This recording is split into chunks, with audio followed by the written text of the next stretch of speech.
Love espresso, drip coffee, and cold brew? With the Ninja Luxe Cafe, if you can crave it, you can brew it. Espresso, balanced. Drip coffee, rich. Cold brew, in a flash. With Barista Assist technology, you brew with no stress and no guesswork. And make perfect silky microfoam hands-free from dairy or plant-based milks. Bring the coffeehouse home and unlock your favorites with the Ninja Luxe Cafe.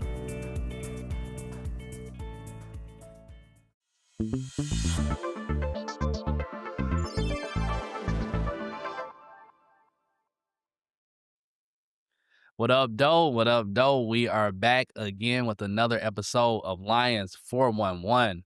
Y'all know what time it is. It is that time. It is September. Football is back. We had a game last night. Finally, we have things to talk about that are it's not like we're not pulling at straws anymore, but we'll get to all the Because good. we was grasping, baby. Nah, for real. It's okay, preseason, hit the hooker, all right, let's talk about the real stuff. But first, of course, want to introduce ourselves. King Keith. You already know y'all can follow me on Instagram and Twitter, at _ Dr. King Stream. I'm gonna pass it over to my co-host. What up, world? It is your girl, CB. You can follow me on Instagram at CB Love That For You. You can follow me on TikTok at 411 Lions. So we just post clips of just the Detroit Lions, clips from our podcast, just little news, little funny little clips. But if you like what you see, you like what you hear, you can follow us on YouTube at 411 Lions. You can follow us on Spotify, Apple Podcasts, Amazon Music, anywhere you get your podcasts, we are there. You said something that is correct. It's September and it's almost what? Game time, man. Game time. Yeah. Just so ready to go. I mean, obviously, this is a highly anticipated season for the Lions, which they always are. But the way that they've been playing the past couple of years, I think that the expectations obviously are really high. And the schedule is very difficult, and it starts off not easy. Going on a roll, playing a rival Green Bay Packers. CB, you want to talk a little bit about the Packers? Just tell me something interesting that recently has happened with the Packers. Fill us in on what's going on in Green Bay.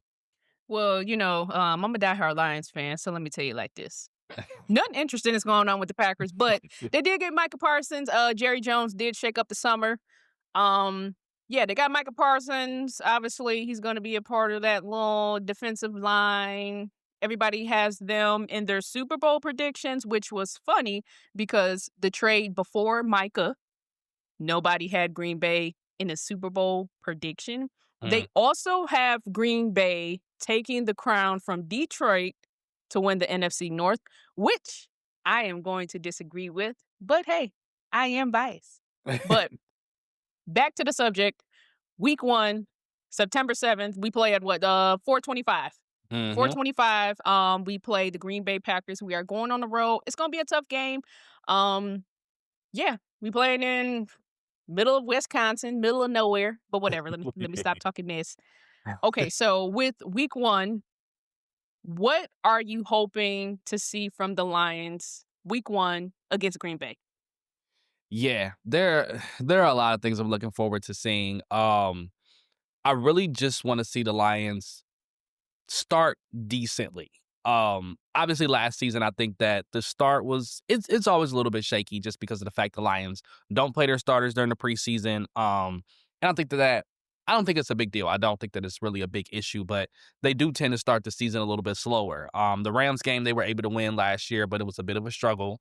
And then of course we only put up 16 points against the Buccaneers, which was a bit surprising. And then the Lions got rolling, and then at that point, kind of hard to stop them. So I would love to see them get off to a decent start, have some kind of a rhythm. We'll talk about the matchups and things like that in this game, but I really do feel like there are some favorable matchups for the Lions in this game, and I would love to see them take advantage of some of those and really just kind of play to their strengths because, like we mentioned, Green Bay is a good team. I'm not the biggest fan of their roster, like their personnel per se, but they are a good team, and we are playing them on the road, and, with the Micah Parsons situation, they may be really charged up. They may really be ready to go. I think that their locker room is definitely feeling optimistic about their chances this year, so I really just want to. Apparently, the whole NFL is feeling optimistic about their chances because, Jesus, the predictions I've seen lately. Yeah, it is interesting. It is. I I look at their roster and I see a good team. I see a team that looked like they won an appropriate amount of games last year. I think a 9 in between 9 and 11 wins is reasonable for this roster, but I don't see a Super Bowl roster. I don't know. I mean, Matt LaFleur is a good coach. I don't know if people feel like he raises their floor a little bit. But I do find it a bit strange that Green Bay is getting this bump all of a sudden based off the Michael Parsons trade, which was a good move for them, but I also don't think was the best move for them when it comes to playing a team like the Lions. I don't think that move necessarily moved the needle when it comes to, okay, we want to top Detroit now. Getting rid of your best run defender, I, Yeah. Kenny Clark. yeah, exactly. And again, Michael Parsons is obviously a better player than Kenny Clark. Like Michael Parsons is outstanding and he is going to assist their pass rush, but um I don't know when it comes to benefiting the Lions if that's necessarily going to help them too much in a trade. Like I don't think typically pass rushers just don't blow up the Lions game. If anything, more of an interior rush. Jared Goff doesn't do well against interior rushes. But most importantly, if you want to stop the Lions, you got to stop the run. The teams that stop the Lions from being able to, or at least neutralize their run game, are the teams that do really well. When I think of that Houston game last year where Jared Goff threw like 18 interceptions in like 3 quarters. You so messy. Yeah, it was like you get another one, you get another one. It's strange, but the Lions struggled to run the ball in that game. The Texans definitely bottled them up early on. And the run game just wasn't going well. And at that point, I think Goff got a little bit flustered. I think that teams that have really good linebackers typically tend to give him issues because Jared Goff likes to throw over the middle, timing, rhythm, all that kind of stuff. So I don't, I don't know. I mean, Michael Parsons is a great player, and it is going to boost them as a defense. But do I think that it gives them a major edge against a team like the Lions, especially with them having apparently a back injury? Right. I was just about to ask about that. They said something about a vertebrae or something or a spine or Yeah, it's weird. It is weird because he wasn't like playing the preseason games or practicing, but everybody thought that was contract related. And then this back thing comes up once he goes to Green Bay and gets his contract. And back things are tough. Like it could be a thing where it's nothing, but it could also be a thing where this lingers and this causes him problems. So yeah. back injuries are very scary, especially for somebody who plays in the trenches. You don't want to be going up against Penei Sewell with a bad back. You don't. Oh yeah. So that's the thing I was going to touch on. I mean, if Micah Parsons wants to hurry Jared Goff, okay, fine. But you got to go through Sewell. You got to go through Penny. Eh, Yeah, and we and might run a double team on that. and also you gotta think about the acclimation period. Like again, Michael Parsons didn't really do a lot of practicing. He didn't do any preseason work. And Michael Parsons is a great athlete, so I'm not saying he won't be in shape, but I do wonder how many snaps he gets in this game. Um, Obviously him versus Taylor Decker is a better matchup for them. Not that Taylor Decker is a bad player, but him Older. against yeah, and I think just the speed rush and all that, it will be more effective. But um, I don't know. I have no clue what impact Michael Parsons makes on this game. If he's out there, then he's definitely something to worry about, obviously, with his talent. But um, I don't know. I don't know what we're getting from Green Bay. Their interior to defensive line now is obviously a bit weaker. I know we mentioned Devontae Wyatt being there, but like Devontae Wyatt is not somebody who is like played extremely well over the course of his career, or at least early on in his career. He's not somebody that I find necessarily intimidating for the Lions. So if the Lions can run the ball, I don't know what kind of game Green Bay is expecting this to be. Yeah. I mean, I'm going to say to answer my own question, what do I want from the Lions coming into Green Bay? I want them to be aggressive. I want them to be aggressive. I want them not don't get ejected again, but in a sense, I want them to come out swinging. Like we got to come out swinging. Everybody, well, not everybody, but a lot of people have us losing this game. Number one, a lot of people have us losing the division. We do have a new offensive line coach, not an offensive line coach, but a offensive coach and defensive coordinator both debuting. We got our Tyleek Williams debuting. We got 2 people in that new interior line, that offensive line for people that don't know football, debuting. So there's a lot of questions about, can Detroit pull it together? Can Detroit hold it together? Will Detroit lose a step from last year? And my answer is, as long as we are still the most aggressive team in the NFL, run game, we got to pound that run game. I would say this also, because sometimes with the playoffs, when we played the Commanders, if Detroit and play callers, if it's not broke, don't fix it. If the run is working, just leave it alone. Don't try to trick plays. Don't try to go all or nothing Hail Mary to JMO. We don't always have to go for the touchdown in the passing game, but I would definitely say aggressive, that run game, and then let's open up that pass. Defensively, what do I want to see defensively? I mean, definitely that safety tandem, Brian Branch, Kirby Joseph. Uh-huh. Definitely them stay solid. We know what they can be. Just don't give up any big plays. Secondary, please. Arnold and Reed or Reader. Is it Reed or Reader? Reed. Reed. Okay, I always say Reader. As long as those corners aren't giving up too many big plays, I think that's where the Lions get in trouble in the fourth quarter. Sometimes when we start giving up big plays, I think that's when we start to get in trouble. But as long as we are aggressive, that run game is good, we don't give up any big plays, I think we'll be all right. Yeah, and I think when I look at the defensive side of the ball, what will be interesting to see is how the Lions handle Green Bay's run game. Couple of interesting tidbits about Green Bay's run game. Green Bay ran the ball the highest percentage of any team in the league last year, which I think it definitely surprised me when I heard that stat. Shout out to Brett Coleman for that stat, but I was a little bit surprised to see that they run the ball more than anybody else. That doesn't mean that they don't like Jordan Love, or they don't trust Jordan Love, but I just found it very interesting. But also their run game has been really effective. Josh Jacobs is really good. I was just reading just a second ago that Green Bay's run offense was ranked 3rd by DVOA metrics. So they have a really good run game, but the Lions also have a really good run defense. So yeah, I want to see how that matchup goes, because if the Lions can force Green Bay into obvious passing situations, I don't think that bodes well for Green Bay. I don't believe in this Packers team on the outside. I really want to put that out there. I don't believe in their receivers. Their best receiver is a rookie, Matthew Golden, who wasn't even consistent in college. So interesting to see how he plays in the NFL. He looked decent in the preseason, but it's preseason. Yeah, it's preseason. That's the thing. I don't think he had any drops. Yeah, I mean, I think he's going to be a fine player, but when you look at that being kind of your best receiver, I guess, I mean, is Romeo Doubs your best receiver? Is Jaden Reed your best receiver? I don't see a lot of threats towards the Lions as far as the Green Bay being able to throw the ball on the outside, unless Golden is just ready to go, like all world, like he's showing something that I don't think a lot of people saw. But I'm not that worried about their wide receiving group. And they're corners. We got to talk about Green Bay's corners for a second, because they got 1 or 2 new ones, don't they? They do. No Jair Alexander anymore, which he didn't play a lot last season anyway. But no Jair Alexander. They got Nate Hobbs, and they have, I believe it's Keyshawn Nixon. Keyshawn Nixon, McKinney. McKinney's a safety, and McKinney is outstanding. McKinney is outstanding. Oh yeah, McKinney. I'll say that.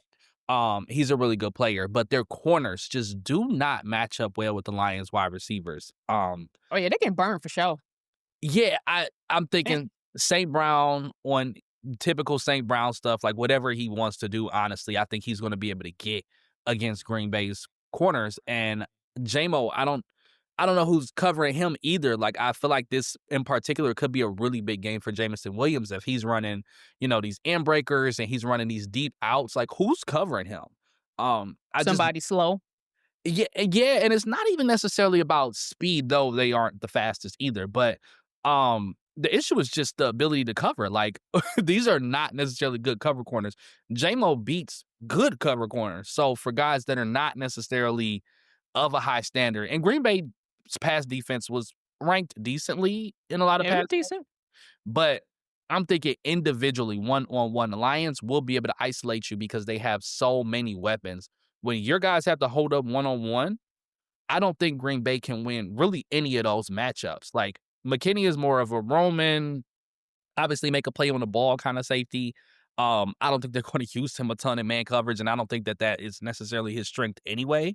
I was just Um, about to say, I don't know if that's Green Bay's game. it's not. It's not. So I just if the Lions, which again, you got Micah Parsons and Rashawn Gary, so maybe the Lions won't have a lot of time to throw, but Green Bay's going to have to get pressure because their secondary does not inspire a lot of confidence. So Green Bay's ability to stop the pass and pass the ball, I have questions about. I really do. Like, what stops the Lions from lining up in man and saying, "Beat us"? We got Kirby Joseph over the top. We got Brian Branch roaming underneath. Beat us. Yeah, and then with JMO, what corner on that team is gonna be a shutdown corner because JMO gonna be burning oh boy like CD Lamb was burning oh boy last night. CD Lamb just had 4 drops, but he was what who was he burning on the Eagles? Everybody. I forgot that corner name on the Eagles. Adoree It might have been Adoree Jackson. Yeah, it might have been Adoree. Jackson. Yeah, he was getting burned. Which to be fair to Adoree, I mean, CeeDee Lamb is a really good player, but you think of a Jameson Williams where obviously route running, like CeeDee's a different level of route running, but the speed, when JMO does get to separate from you, Green Bay is going to have to devote extra attention to somebody, which means that somebody else is going to have one-on-ones. And if it's JMO getting a one-on-one, that's a problem for Green Bay. If it's St. Brown getting a one-on-one, that's a problem for Green Bay. If it's Sam Laporta getting a one-on-one, Laporta. that's a problem for Green Bay. They don't have linebackers that cover that well. Their linebackers are fine. Like, I'm not saying they have horrible linebackers, Then but we're gonna have Isaac Tesla getting up in that thing, getting up in the mix. man, look, We got Laporta still can go up and get it if he need to, okay? Khalif Raymond has made big plays against the Packers before in the past. So, again, one-on-one matchups, there's a lot, and that's not even talking about putting Jahmyr Gibbs in the past game. Like, there's a lot of things that I'm just wondering. Green Bay's gonna have to get that pressure. If they don't get pressure, if Goff can sit there and read, I'm not sure who in Green Bay's secondary is going to do anything about the Lions. And then with the interior issues as well, the Lions should be able to run the ball decently. I don't know. I just wonder, how does Green Bay stop the Lions? I think the only way the Lions get stopped is if they stop themselves by being out of rhythm and out of sync early in the season. That's it. Yeah, I think that if Green Bay comes out in a way swinging and flustering Jared Goff, we could have some issues, but we still got that Sonic and Knuckles 1-2 punch. Okay, Yeah. Jahmyr Gibbs, Yep. David Montgomery now. Yep. And while we talk about the interior of the offensive line being a bit new, if there's any strength those guys have, it is run blocking. Christian Mahogany in particular, he's, 6th round guy, was a rookie, whatever. But he did start a couple of games at the end of last season and in a playoff game. Mm-hmm. He was really, really, really good. His PFF score was 91. And again, that's just a few games. I think he played 2 or 3 games. But he played really good against really good teams. He's a mauler. He can play in a run game. Ratledge can play in a run game. We'll see what we get for Glasgow. I think the center role maybe is a better role for him, so he might look fine. But I don't think the Lions should struggle in any area against this Green Bay defense, except if Michael Parsons is ready and up to speed. He's like the guy that can wreck things for the Lions. But if they're able to at least neutralize him, keep him to just a couple of pressures here or there, maybe 1 sack. Yeah, I don't think this game goes well for Green Bay. I don't. I mean, listen. Now, if Micah Parsons, as people say, is a big disruptor, as they claim he is, maybe they'll make a game. But I don't see it. I don't see it. Yeah, I think it is mostly hinged upon how he plays in this game. I mean, he's gonna have to disrupt the Lions' offense. Like, he's gonna have to be peak prime Michael Parsons in order to slow this team down. Unless, again, the Lions maybe struggle with some adjustments with the offensive coordinator, which I think is going to be overblown. But it's the beginning of the season. It might take some time to get used to it. But Michael Parsons is going to have to blow this thing up for Green Bay to be in this game, and he might. I don't see it. But yeah, so with those offensive coordinators and defensive coordinators. Excuse me, I said offensive line earlier, but offensive coordinators and defensive coordinators. We have two new guys. So, do we think the Lions will take a step back? On defense, my answer is definitely no. Because Kelvin Shepard has been here, and I think that he was ready to do this. I don't think the defense, if anything, I could see the defense, I don't want to say taking a step up, but with Aiden Hutchinson being back, and potentially being better than ever, I think with the improvements of the young guys, I think that Aleem McNeil, of course, when he comes back, will be a big addition. If they can stay relatively healthy, I don't think this defense takes a step back at all. I think honestly they pick up where they left off at that top 5 pace where they begun the season up through maybe week 11 or 12 last year. Yeah, I'm not worried. Yeah, But the no, media is. the defense for sure I feel good about. The offense, I feel good about the offense too because I think that what's being overlooked a little bit with Johnny Mo, and some people know this, some people don't, but Johnny Morton was with the Lions back in 2022. He was Yep. one of the offensive coaches. That was when Dan Campbell, Ben Johnson, all those guys were already here, and the Lions were starting to pick up the pace as a team. He understands this offense. He understands how it works. I don't want to say he's one of the people that helped build it, but he kind of was. So I think that people thinking that there's like some kind of lack of understanding or that this is a completely new thing, I don't think he's going to change much of anything. And the fact of the matter is, the players are good. Like offensive Yeah, our offense is loaded. like it'd be different if he's a new offensive coordinator coming into an offense that like has maybe high ceiling, low floor kind of thing going on. No, the Lions have 2 outstanding running backs. They have a very competent quarterback. They still have a really good offensive line, and they have great weapons to throw to. Like the players are good at the end of the day. Like if anything, if you're struggling as an offensive coordinator, just dial up one-on-ones. Like these guys can win. So, maybe we'll see a 1 or 2 less trick plays. Maybe we won't, but I think they, for one, will stay just as aggressive on 3rd and 4th down situations. And I think that Morton is specifically going to try to stretch the field a little bit more. That may come with some struggles, whatever, early in the season, but I don't see much of a regression for this offense. They may not score 33 points a game like they did last year, but maybe they'll still score 30, 31, which will still be tops in the league almost. Me, I still think we gonna have the highest scoring average per game like we did last year because the Detroit Lions, out of all 32 teams, we were the highest scoring team average wise. We averaged 33 points a game. I think we'll be right there. I mean, we got Tesla, like you said, we done named all the weapons. We got wide receivers, we got tight ends, running backs, backup running backs. Yeah, Special teams can run that thing for a punt return, okay? Don't play with us. Special teams has been good for the Lions as well. Like I think this is still a really good team. The schedule's harder and, Yeah.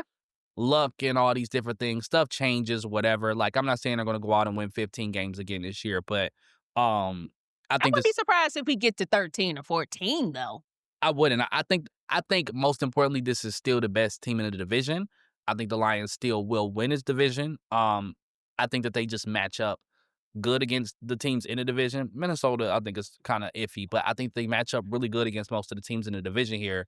And I think they'll be fine. Okay, so with that being said, we have come down to it. The podcast before the game. Okay, so before we leave, what do you have the final score at? Green Bay versus Detroit, September 7th, 4:25 p.m. You better be tuned in. What you got the final score as? I have the final score in this game being 38-24. 38-24? And that is, of course, in favor of the road team. I think the Lions are going to come out quickly and score fast. I think this is not going to be a competitive game. I don't. I think Green Bay might score some garbage time touchdowns or, maybe they keep it close early, but then they fall out of it by 2nd, 3rd quarter. I don't think it's going to be a super close game. I don't. I think the Lions are going to dominate. I think they want to make a statement. I think they hear what people are saying.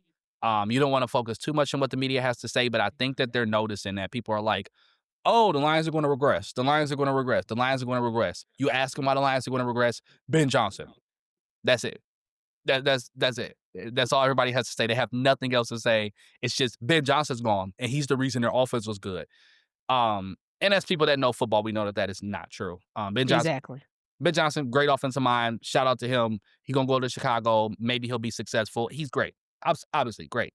But he's not the sole reason behind the Lions being good at all. He's not even the biggest part of the Lions being good at all. And I think the Lions are gonna show people that this team is good, not because Ben Johnson caused flea flickers in the first quarter. Flea flickers in the first quarter. It's like, oh, ooh, that was shady. It was the trick plays. It was Ben Johnson and the trick plays. Like, no, this is a lot of the times we did them trick plays when we was up people, so relax. Yeah, at the end of the day, this roster was put together extremely well by Brad Holmes. A lot of guys, Brad Holmes, I trust. A lot of guys in that front office, Disner, Dorsey, a lot of guys in that front office that have done just an outstanding job and are on the same page with the head coach, and the players follow up with it. Losing one offensive coordinator does not mean that this whole ship is going to go. So I think the Lions are ready to go. I think they're going to play really well in this game. I think they're going to score a lot of points. And I don't think that Green Bay matches up super well against the Lions. So I don't want people to get their hopes up too much, but I think the Lions are going to look really good on Sunday. Okay. So your final score is 38-24. 38-24. Okay, let me tell you what my final score is. Let me tell you something, Detroit. Let me tell you something. Okay. I'm going to say final score. Detroit, 31. Green Bay, 24. I think the first half, they will rally. I think emotions are running high on both sides. Obviously, with Green Bay, with the Micah Parsons, whatever. Obviously, with us, we a physical team. We are the dogs of the North. And yes, people, because I've seen people comment talking about some of the NFC North runs through Green Bay. Damn it runs through us because we won last year. But anyway, I still think the NFC North runs through Detroit. I still think that. But I think it's going to be a tough game early. I think we in Lambeau Field, a lot of emotions on both sides. I think both sides are going to rally really hard. But I feel that in the third quarter, I think Detroit, they're going to find a rhythm. We going to win this. 31-24 is what I got us. Okay, close game in Lambeau.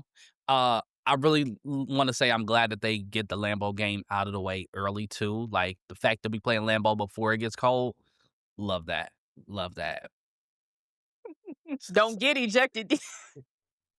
Yeah, don't pull a Jalen Carter, which boy. Okay, now we ain't that low. We ain't that low. What are you doing? What are you doing? Because they replayed the tape. They said that Dak had fake spit at him or something. Dak spit on the ground, but he was like not spit. He wasn't looking at Carter, and he wasn't that close to Carter. He was still kind of in the huddle, and he just did a little. And then Carter obviously did what he did. Like that wasn't a good response. So Dak did spit on the ground. Yeah. Okay. I thought because when I was seeing the tape, I didn't really see Dak spit. I just saw him do it, but I didn't see anything. But it was a very innocuous spit. Like again, he wasn't looking at Carter when he spit. He was a decent distance away. And maybe Carter took it some kind of way, but like push him. Like you can't do that. Don't spit. Push him right in front of the ref. Like you are slow. What? Okay, so speaking of that, real quick, what do you think should happen to Jalen Carter? I don't know. I mean, I'm not the biggest fan of suspending people for stuff like that. Like, I just give him a big fine. I say a big fine. I think he needs a game. He needs to sit down. He needs to get his emotions in check. I wouldn't be against that. I don't think it's the worst thing in the world. I would just fine him some money though. Maybe I'm a little salty though because one of Michigan's players is missing the first half of a game against Oklahoma for a week ejection, and I'm like, okay, can we stop suspending people for games? Like, unless they doing something crazy. Which, to be fair, spitting is a little crazy, but yeah, I would just fine him. I would just fine him. Yeah, I'll give him a fine. I think he needs to sit down the game. I do agree with one of the commentators, what they said about the Eagles. Even though they did win, they did not They're supposed to be Super Bowl champs. They did not look disciplined, but hey, that ain't my team. That ain't my business. But The Eagles they're a weird team. They either look really good or they look like something is off. Like AJ Brown having 8 yards. yeah, one catch, 8 yards. And I will say it's kind of hard because I do think he should have got more targets. Obviously, it's AJ Brown. We know Uh, what he can do. I did see some plays where he wasn't really open, and if you did force it, you was throwing a 50-50 ball. but Now, AJ AJ Brown, Brown got the talent. I was gonna say AJ Brown's probably the best 50-50 ball receiver in the league, in my opinion, when it comes to contested catches. Like, Yeah. just throw him a bone. Throw him a bone. Yeah, I don't think Jalen Hurts wanted to risk getting him in trouble early. It's the first game. I don't think he wanted to risk getting himself in trouble with throwing the interception. But one target, 8 yards. I was like, damn. At first, I'm like, damn, is AJ Brown playing? Is he hurt? Where is he at? They're a strange team. Damn. They're a very strange team. It's like they're so good, but sometimes they just look off. They look off. And other times it's like, damn, how do you beat this team? Like in a Yeah, Super Bowl, that like, what do you do? I will say the Eagles defense did not look. I know they got a couple people missing, but they didn't look great. Sorry. Yeah, I felt like their secondary they played a little bit over their heads last year, especially with 2 rookies playing so well. Not to say they aren't good players, but I don't think they should have got rid of Slay. I don't think so either. But I mean, I guess it depends on what their contingency plan is, but the contingency didn't look that great last night. To say the least. Now Dallas does have a threatening pass offense. They got some guys, but They do. They got Lamb. They got Pickens. They got that tight end, what, Ferguson? yeah, and Dak is still decent. So I And mean, that looked good. yeah, I got Dak on one of my fantasy teams. I think he's gonna have a good season this year, statistically speaking.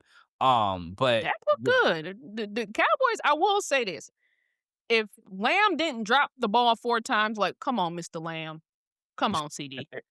Really? If he yeah, didn't drop it 4 times, I think we'll be having a different conversation. But I will say, the Cowboys offense looked good. I think their offense is gonna be good. I think their defense is gonna not be good though. That's the Yeah, problem. but that defense, Yeah, I don't. yeah. We'll see. The Eagles obviously are a threatening team. I don't find the Cowboys very scary, but yeah, we'll see. Maybe the Eagles will figure it out, or maybe they won't, which is good for the Lions, obviously. Oh, yeah. Okay, so back to Detroit. But yeah, so we just wrapped up our predictions. We wrapped up our game time matchups. We will be back Monday morning. Monday, you got to make it happen Monday morning. We got to come on this thing and talk about the Lions winning. Oh yeah, Monday morning, if not Sunday night. Or Sunday night. Sunday night we could do a live show maybe. Yeah, definitely. Celebrate good time. Come on. Yeah, but with that being said, we can go ahead and wrap it up. Of course, this is Lions 411. Y'all can check us out, Spotify, Apple Music. We about to run the promo up, do all that good stuff. CB, go ahead and close it out. What up, world? What up, though? We will see y'all the next time. We will see y'all Monday morning or Sunday night. The Lions do play at 4:25 p.m. That game will probably be the highest rated game. I don't know why it's not Sunday night slot primetime game, but whatever. Okay. All right. Anywhere you can catch us 411 Lions. Anywhere you get your podcast, we will be back to talk about game 1. All right. Peace. Peace.